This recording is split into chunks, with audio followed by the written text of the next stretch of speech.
বন্ধুরা, কেউ যদি বাড়িতে ডিম ভেজে ভাত খাও তাহলে এভাবে করে ডিমটাকে গোটা করে দেবে। আলু ভাজবে, দেখো জল দিচ্ছি।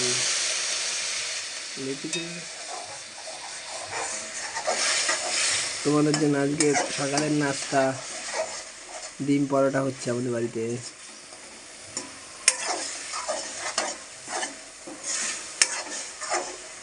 ডিম পরোটা করতে গেলে এরকম আলু সিদ্ধ করে ডিমের সাথে রান্না করতে হবে। রেসিপিটা আমি পর দিয়ে দেবো তোমাদের।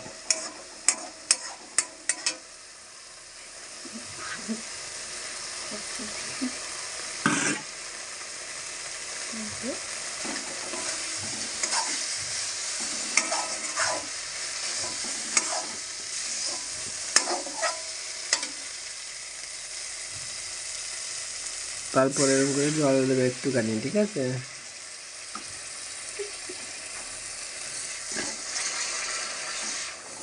ডিম রান্না করলে কিন্তু ডিম গোটা গোটা দিতে হবে। হ্যাঁ, এটা নতুন স্টাইলের রান্না।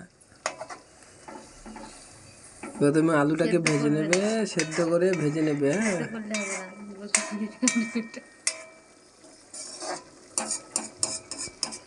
আমরা বেশি হলুদ টলুদ খাই না বন্ধুরা, দেখেছো? একদম সাদা মাটা।